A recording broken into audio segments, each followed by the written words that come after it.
Hi, it's Craig on my R2 Builders channel, and on this video I'm going to talk about the R2 Builders Club a little bit.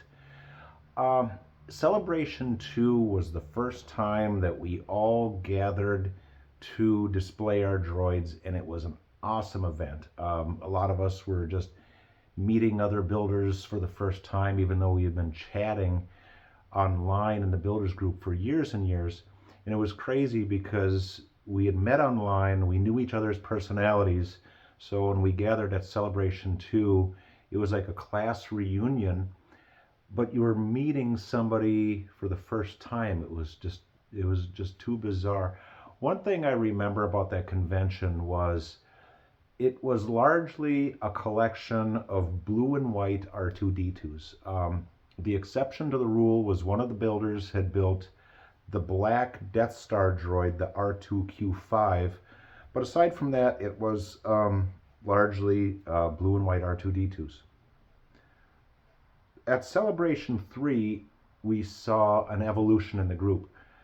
People had moved beyond R2-D2 and they started building the other droids in the Star Wars universe, the other droids that you see on the films in the background. I mean, not just R5D4, but R2B1, and the yellow panel droid and the green panel droid on the Naboo Queen's starship. It was awesome to see this big variety of droids at Celebration 3.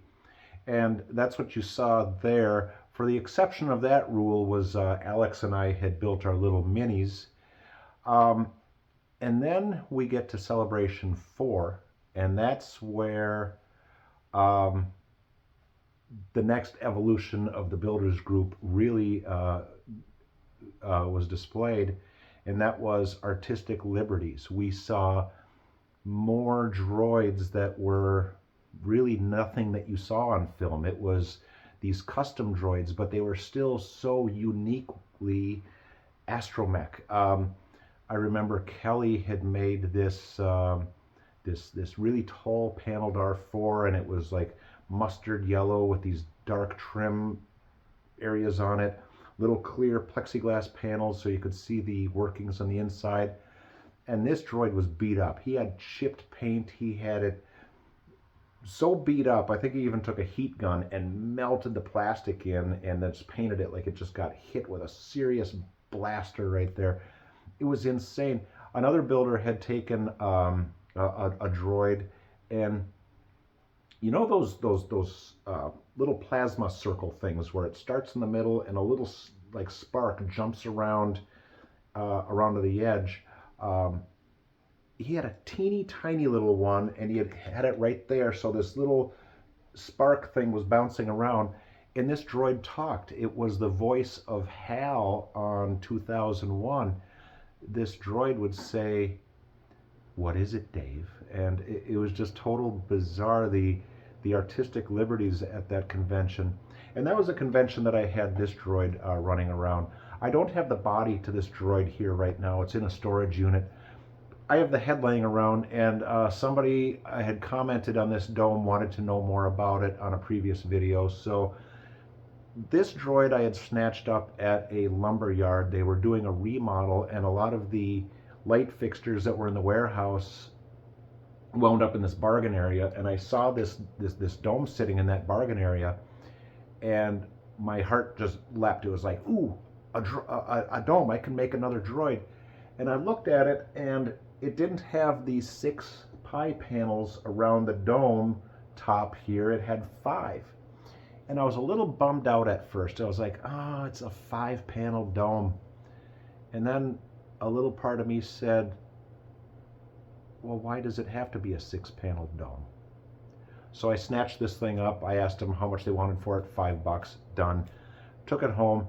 And in addition to the 5 panels, I noticed that it had these rounded corners. Well, I wasn't about to take a file and make these corners sharp. I liked that, so I took that rounded corner motif and I put it throughout the dome. And this evolved into the aluminum and brass droid that I had left without skins on it. It was a naked astromech. And the reason I did that is because my other two astromechs that do the 2 to 3-legged conversion, people would come up to me and they'd ask me how I did that. And I really wanted to show them, but I couldn't because it was all sealed up in these skins. So I left that one naked so people could see. And I thought that it was also uniquely awesome because this dome was destined to be a droid, I think, because it's in the Lucasfilm universe. If you watch Raiders of the Lost Ark, where Indy and Marion are tied to the pole at the end of the film and they open the Ark, if you look at the top of that pole, you will see these lighting fixtures up there, and those lighting fixtures are these 5-paneled domes. So that's when I said to myself, again with artistic liberties, that's got to be a droid. So I guess that's the point of this video. It's talking about the R2 Builders group and the completely organic, grassroots, unplanned evolution of the group as a whole. We all started out very modest, just wanting to build an R2-D2, so we did. And we all had our blue and white R2-D2s. Then we evolved into building other droids in the movies. And then we evolved into artistic liberties and really going nuts and expanding the droid universe. And I look at some of the droids that these builders have done, and I'm just in awe. I'm blown away how talented some of these people are. So I guess that's the point of this video. Again, I can't link Daryl's videos directly, but I'll give a screen grab so you can know what to type into the search engine to see the aluminum and brass droid do what it does. So we'll take a look at those real quick here.